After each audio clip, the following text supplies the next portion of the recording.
The decision of the Trump administration to impose tariffs on Canada and Mexico, among others, has caused a major political shock. It is important for revolutionary communists to explain what is behind this decision and to adopt a position based on the defense of the interests of the working class. In Canada, bourgeois politicians and business leaders have called on the whole of the population to rally behind Team Canada and have announced retaliatory tariffs. In Mexico, the government of Claudia Sheinbaum has announced it will respond with dignity to defend the country's sovereignty and independence. Trump's tariffs represent an escalation of a policy of economic protectionism which has been developing for some time. It was present during the first Trump presidency and was continued under Biden. It represents a departure from the enormous expansion of world trade after World War II, which became known as globalization. Under capitalism, the two main barriers to the development of the productive forces are the private property of the means of production and the nation-state.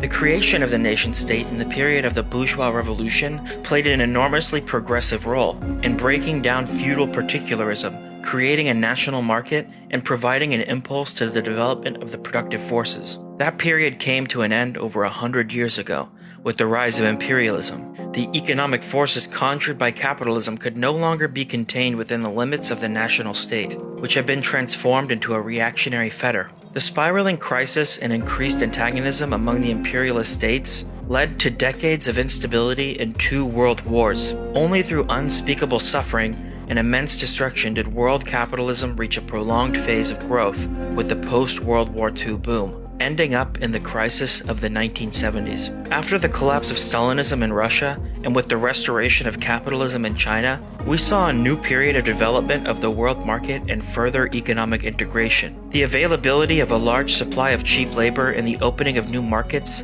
gave a temporary boost to world capitalism. That led to the rise of new imperialist countries, China and Russia, which are now competing with the US for world domination. In the present period of capitalist crisis, there is increased competition for markets. Globalization has come to a halt, and the world is increasingly divided into warring economic blocs. The main powers are reverting to economic nationalism, which in essence means the attempt to export unemployment. This is the meaning of Trump's America First policy. If America is to be first, it means the other countries must come after. Trump's message is simple.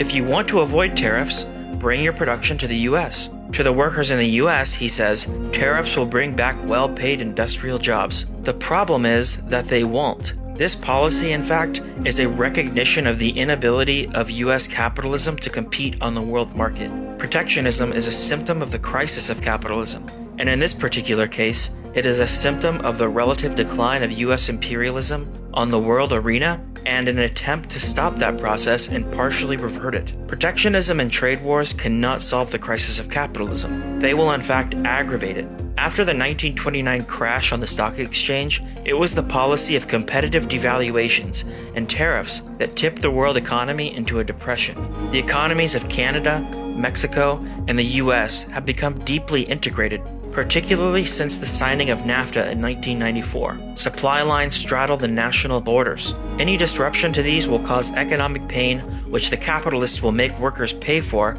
through higher prices, layoffs, intensified exploitation, and factory closures. We must be clear. The era of free trade has brought misery upon the working class, with stagnating wages, factory closures, and harsher working conditions. But trade wars will bring no solution. Trump is attempting to pit workers against workers, and union leaders like those of UAW are shamefully lending their support to this program. Laying off thousands of workers in Mexico or Canada will do nothing to help American workers. What is needed is a joint struggle against the bosses who are earning billions while workers' conditions are being eroded. We support Mexican workers and poor peasants in their struggle against U.S. imperialist bullying. Claudia Sheinbaum has called for mobilizations in defense of Mexico's independence and sovereignty. As revolutionary communists, we say that the only way to carry out a consistent anti-imperialist struggle is by expropriating U.S. multinationals without compensation and under workers' control.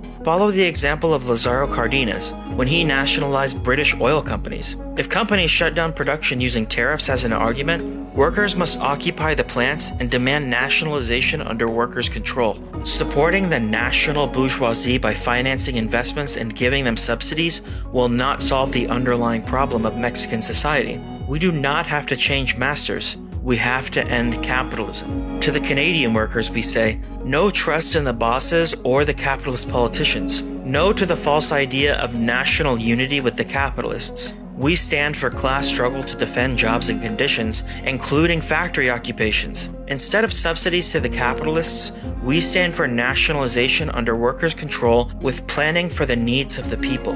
Of course, many of the industries affected are integral part of supply lines linked to the US. Canadian workers defending their jobs should issue an internationalist appeal to their class brothers and sisters across the border. Companies nationalized under workers' control could be retooled and repurposed to serve the needs of working people, making ambulances, public transport vehicles, etc.